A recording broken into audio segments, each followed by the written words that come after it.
Oke, kita pindah dari La Liga, dari Spanyol ke MU TV dulu sebentar ya, karena ini kemarin mungkin fans MU udah mulai sedikit bisa tarik nafas sedikit, walaupun mainnya nggak ada yang mengakui mainnya bagus di babak pertama maupun babak kedua, tapi dengan adanya Coutinho masuk semuanya langsung berubah total. Ini kalau kita sebelum ngomongin permainannya, ini Coutinho menurut kalian apakah memang sebenarnya masih punya taji, cuman akhirnya dia butuh tim yang ngasih dia kepercayaan lebih, yang mungkin emang bikin moral dia naik, percaya diri aja. Gue sih melihat Coutinho ini tidak bisa merubah gaya bermainnya. Ya.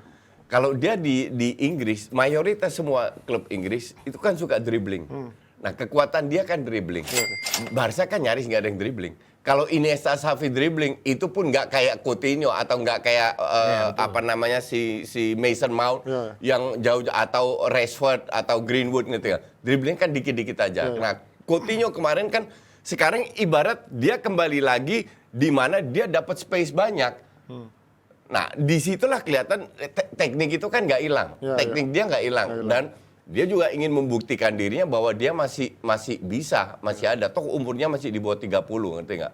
Dan mengandalkan teknik bisa jadi selesai paruh musim di Aston Villa dibeli oleh klub besar di Inggris.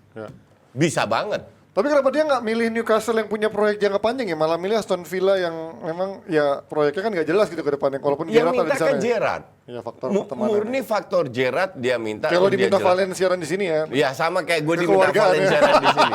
Persis. Kekeluargaan bener. Tapi baik lagi kan kalau ngomong Coutinho kemarin masuk langsung membuat perbedaan semuanya. Artinya MU separah itu langsung ada satu orang langsung bisa memberikan perbedaan segitu besar. Iya, Lu bisa baru aja. tahu kalau separah itu. Gue Ya kan gua nanya.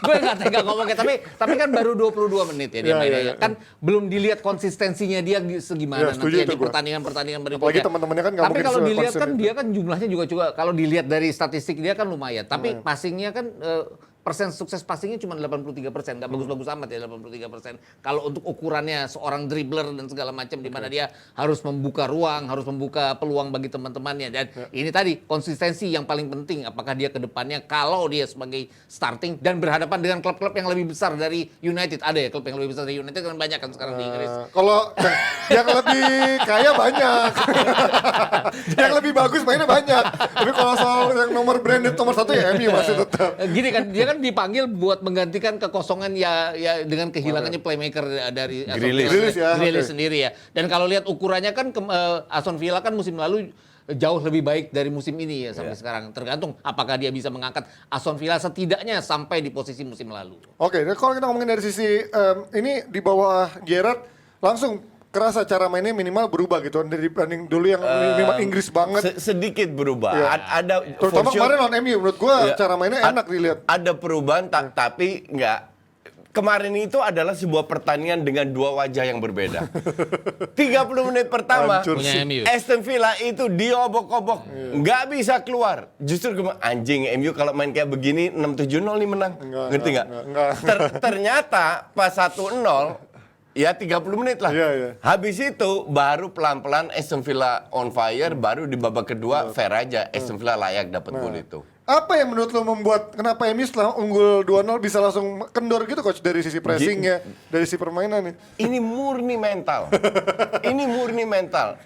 Si Rangnick udah ngalah loh. Gak ada high press lagi. Iya, bener. Gak ada 4-4-2 lagi atau 4-2-2-2 4-2-2 lagi. ya. Main dengan kayak gaya Ole, Bruno di tengah dapat free roll dan lain. Tapi Brunonya sendiri jelek mainnya. Ditambah Fred yang digeser ke depan, praktis hanya satu DM Iya, Matic. Matic doang. Lu main kayak gitu sih nggak ada masalah. Asal ya pemain yang lu taruh itu bener. Gue bilang kalau lu main seperti itu 4-1-4-1, mending lu pasang Van de Beek. Lebih cocok. Bentar, kita baca dulu Anggarito Fauzi baru saja memberikan 100.000. Well appreciated untuk komen Bung Gita dan Coach Yasin soal PSSI tadi, mantap, tetap percaya proses dan jaga prokes. Oh ini dari Singapura nih. Thank you Anggarito Fauzi, dan juga tadi ada apa? Hashtag yang penting Madrid juara memberikan Rp50.000 juga. Kok kenapa Coach Yasin masih yakin Barca akan meroket? Tapi nanti kita jawabnya belakangan aja. Meroket belum tentu juara ya. Meroket tuh belum Bangkit tentu. daripada keterpurukan ini maksud Ya, gue. ngambil poin ya. Oke, Mas kita lanjut lagi Ya. dari sisi ini tadi soal permainan yang MU begitu 2-0. Kenapa langsung kendor ini? Yang sering dibilang MU ini pemain-pemainnya mentalnya terlalu cepat puas. Nggak cuma dalam satu pertandingan, tapi ketika mereka udah mulai menang-menang langsung kita menjadi satu kandidat pesaing segala macam langsung mendadak. Itu fansnya kan yang ngomong gitu kan. Biasanya kalau diangkat-angkat mereka biasanya langsung kendor begitu cepat gitu. Mentalnya ngaruh banget. Gue ngomong dari musim lalu, nggak bilang Ole itu bagus. Ya. Tapi kalau musim lalu kenapa mereka ada di urutan kedua, mereka mampu killing the game. Artinya mereka unggul 1-0 mereka Dan Liverpool, pertahankan. Chelsea lagi ya, jeblok, Lampard dipecat. Itu gambarnya bahwa memang ada kombinasi bahwa lawan lagi jelek, mereka mampu killing the game, mereka mampu mempertahankan. Kali ini mereka tuh nggak mampu killing the game. Kemarin kan mereka punya peluang setelah unggul 2-0, mereka punya peluang bikin gol ketiga. Ya. Nggak dapet. Ya itu tadi di sepak bola kan unggul 2-0 lo nggak dapet peluang, ya lo ke Uber jadinya. Kalau gue bilang ya, ini menurut gue dan gue nggak tahu 50% dari fans MU mungkin setuju dan 50%. Sekarang yang kelihatan itu justru bobroknya legasinya Ole, bobroknya Ole dari sisi mental, dari sisi fisik itu sekarang itu kelihatan bahwa MU dipegang oleh tidak seindah yang orang pikir, kecuali dari sisi hasil. Bukannya justru Ole bagus, bisa ngumpetin sisi mentalitas mereka sama ini yang ternyata baru ketahuan sebobrok itu. Kalau Ole bagus mungkin tahun lalu, tapi tahun ini kalau enggak kan dia nggak dipecat. Ya, maksud gua karena performanya itu ya berarti jelek banget. bukan murni salah Ole dong coach. Kalau gue bilang murni salah satu. Ini pemain tidak bisa terlalu dimanja, diberikan segala kebebasan sama Ole bermain, ngandelin skill dan lain-lain yang memang sekali-sekali membuahkan hasil. Tapi kalau lu mau bicara dengan sistem jangka panjang dan itu sekarang berusaha dilakukan Rangnick dan MU, manajemen MU, yaitu siapapun pelatih yang datang filosofinya jelas. Nah, untuk menerapkan itu nampaknya pemain ini agak reluctant, agak apa namanya? Gue tidak yakin mereka nggak bisa, tapi gue bilang lebih tidak mau daripada tidak bisa. Nah, tapi kalau Mas Dita, kalau lo ngomongin kan kalau coach selalu menitik beratkan pada peran Ole yang membuat main-main ini jadi punya mentalitas yang ya selama ini bobrok dibiarin aja dimanja gitu. Tapi kan sebenarnya banyak yang dari mereka juga bukan dari Ole juga, dari zaman Jose Mourinho udah ada gitu kan. Dan pemain-pemain ini misalnya udah main di klub sebelumnya, masa iya hanya bermain 2 tahun 3 tahun di bawah Ole langsung nggak bisa berubah gitu. Di bawah Rangnick pun mereka masih punya mentalitas yang sama gitu. Kalau gue bilang bukan Ole membuat itu bobrok ya, tapi Ole itu kan modelnya adalah pelatih yang tidak keras ya. Membela, nutupin lah sebenarnya. Ya, artinya bukan cuma nutupin, artinya pada saat seorang melakukan kesalahan dalam latihan, dia tidak akan keras sama orang itu. Ya udah dibiarin aja. Orang kalau kita jadi pimpinan kita tidak keras kan ujung-ujungnya bukan melunjak. Artinya ya udah bos gue nggak marah, ya gitu-gitu aja lah ujung-ujungnya. Jadi terciptalah mental bahwa mereka tidak bisa fighting jadinya pada saat fighting itu dibutuhkan. Ya kayak Justin tadi bilang, kenapa mereka musim lalu bisa sampai ke urutan kedua, lawan-lawannya bisa nggak fighting, itu artinya bukan nggak fighting. Chelsea, Liverpool kan dalam posisi yang menurun penampilannya di awal-awal musim. Oke, itu gue setuju. Tapi kalau ketika tahun lalu mereka bisa menghadapi tim-tim papan bawah dengan lebih leluasa, kenapa tahun ini buktinya sekarang lawan tim-tim papan bawah juga nggak bisa leluasa di bawah Karena itu? leluasa itu tidak diberikan lagi. Oke, keluasan. Iya. Nah, tapi kok orang ini sekarang akhirnya ngalah kemarin? Nah, ini yang kita tidak tahu apa yang terjadi di belakang layar. Mungkin Rangnick bisa bilang, oke, kita saling toleransi. Gue bebasin lu, kita kembali ke main 4-2-3-1 free, tapi lu juga harus kalau nyerang serentak, contoh baliknya serentak. Tapi itu nggak dilakukan. Ya hal-hal kayak itu ini yang tidak dilakukan, ngerti nggak? Oke, nah sekarang kalau kita ngomongin dari sisi pemain kemarin, Greenwood lagi-lagi menjadi sorotan. Betapa Maruk ini pemain ketika udah cut inside nggak pernah tuh dia berusaha ngasih ke pemain lain, tapi langsung nge-shoot ini udah berapa kali dikasih kesempatan sama Rangnick tapi masih begini juga gitu. Dia awal-awalnya di bawah Ole bagus loh. Di awal musim ya. Betul, setuju. Tapi kalau gue bilang penurunan permainan juga enggak. Ada semacam apa ya? Seperti Ole membiarkan dia melakukan itu dan terbawa sampai sekarang gitu loh. Rangnick juga mencoba memperbaikinya, cuman nggak bisa langsung cepat. Artinya ya tadi itu harus dibutuhkan beberapa saat gitu. Ini cuma masalah ego, bukan masalah kualitas Greenwood, bukan masalah kapabilitas Greenwood untuk melewati lawan, bukan masalah Greenwood nggak punya visi, enggak. Ini murni ego bahwa dia itu pengen cetak gol sendiri. Dan gue bilang, Ole itu terlalu lembek untuk ngatur dia, makanya dibiarkan. Rangnick harusnya ngatur.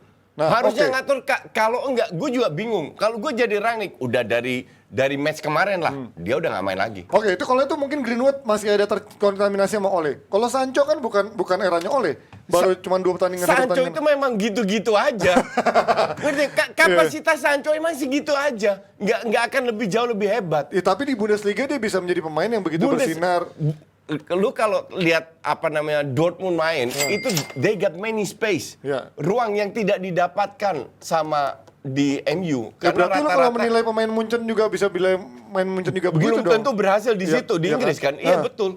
Oke. Jadi- Contoh Dembele lah paling bagus. Tapi kalau gue bilang sih Sancho sih layak dicoba terus-terus ya. Di bawah Ole kan dia tidak terlalu banyak ya. Ya, Dan ini artinya Ranić ya harus apapun ya Ranić harus melakukan pembenahan, dan pembenahan itu harus pada pemain-pemain yang perlu dicoba pada saat pemain itu tidak dicoba oleh Ole ya, harus mau nggak Gue mau. tidak bilang Sancho jelek ya. Iya. Tapi tidak sesuai dengan ekspektasi Dengan 90 harganya. juta, ngerti nggak? Kan gue dari dulu gue selalu bilang, ini Sancho kalau gue kasih 20-30 juta. Iya. Dan so far, Nggak pergi dia kalau ke 20-30 juta. emang 20-30 juta sekarang value-nya. Ya mau gimana kalau main Inggris Pak, Grealish pun juga nggak layak 100 juta Iya, sebenarnya. iya, exactly. Grealish paling 30 juta mentok. Grealish pun nggak worth it sama sekali gitu loh. Nah, oke, sekarang kita kalau ngomongin sekarang berdasarkan kemarin udah dicoba juga dengan tadi kok kata tadi Coach Yasin mungkin ada sedikit kompromis, ada sedikit negosiasi. Tapi kan pada akhirnya Bruno bisa ada kontribusinya dibandingkan dipaksain 4-2-2. Menurut lo ke depannya akankah Bruno dikasih keleluasan seperti ini atau dengan adanya Ronaldo balik dia akan kembali menjalani perannya sebagai Gue rasa Bruno memang kenapa Bruno di timnas Portugal nggak begitu kelihatan? Karena Karena perannya itu bukan di dia. Ya. Nah kalau di MU dia tetap diberikan peran free roll lah. Ya. Yang bisa kasih crossing and passing itu cuma Bruno. Dia. Gue masih ingat satu match sebelumnya kalau nggak salah. Pada saat Bruno dicadangkan, gue lupa match yang mana. Dia masuk. Mendadak Cavani dapat sama Ronaldo dapat assist. Ya, ya. Yang sebelumnya nggak dapat dari Rashford sama Greenwood nggak dapat. Nah Bruno memang itu, cuman Bruno ini lagi jelek. ya. That is the problem. Gue nggak tahu apa yang terjadi ya. Bahkan dia belum perpanjang kontraknya. Betul, dan dan dia nggak mau bahas itu. lihat situasinya Iya, gue nggak tahu apakah ini pemain lagi ngambek atau gimana. Yang jelas Bruno yang kita kenal semenjak dia masuk di hari pertama sampai sekarang nggak kelihatan. Iya, karena ada Haruna baru saja memberikan Rp50.000. Kasih kok dong Edwin vs Coach Yasin Kedo. Edwin siapa? Klasik itu Setia dong. Dinata. Oh, Edwin Setia Dinata. Iya. Gue pikir Edwin Jody. Oke, sekarang kita panggil Nesa dulu sebelum kita lanjut ke yang lain. Mumpung Nesa udah berdiri di samping. Nesa si fun fact datang. Oke. Dan si fun game. Kalau ada Nesa berarti jadi fun game ya? Fun Apa game. enggak? Apa tersiksa kemarin? Kemarin Nesa jago main bola. Gocap lagi tuh. Kasih. Tuh. Ada juga tadi dari Ole, nama akunnya Ole. Terus katanya info lowongan kerja dong, ngasih 50.000. Minta info loker. Konser Setiawan ini juga memberikan Rp50.000. Apa tadi? Gunners ya? Ya Tangsel, Gunners Tangsel. Ada juga- UCL. Ada Santai juga aja. dari pengacara Arteta, Angga Dito, terus Apa ada tuh lagi pengacara Arteta apa? Ada itu? tadi. nama akunnya. Nama akunnya. Terus yang penting Madrid juara, dan ada juga Leonardo Gunawan yang sudah memberikan Thank Rp50.000. you. Terima kasih semuanya. Tapi ngomong-ngomong Coutinho itu main 22 menit ngegolin sekali kan di IPL kemarin. Padahal dia statusnya masih pemain pinjaman Barca. Lah MU kan punya Sancho, udah main 936 menit, baru ngegolin sekali, belum nggak ada ini juga, assist juga. Aduh, sungguh sangat investasi 85 juta yang sangat berfaedah ya Paham Panji ya? data. Kemarin main bola, berapa kali megang bola, berapa kali bengong Nes kemarin. Gue pokoknya kalau disuruh oper ke siapa? Ke gua. Ya udah oper gitu. Ada 3 nih temennya, ada gua, ada Raymond, ada Valen. Ayo oper dia bingung, oper kemana ya? Jangan bohongin gua, kira dia ngoper ke Raymondnya ke pacarnya yang ngomong yang lain ya udahlah. Tapi gue senang lo pada percaya mau ngoper ke gue, kirain pada nyuekin gue. Ya ampun, enggak lah, kita sayang Nesa kan pasti. Tapi bayangin Ji, harusnya tuh menurut gue MU tuh belinya Coutinho. Ya kalau misalnya 22 menit ngegolin sekali. Karena pinjaman dia. Karena makanya pinjaman dia bisa. juga, Kalau gratis dia dibeli, pula ya. Bayangin berantakan kalau main juga. 936 menit berarti udah bisa ngegolin Asli. 42 kali. Emang Ji. fans Milan ya kayak gini lah, kayak BS ini ada statistik kardus ini nggak jelas banget. Kardus. Nggak jelas banget. Oke lah, thank you. Nis.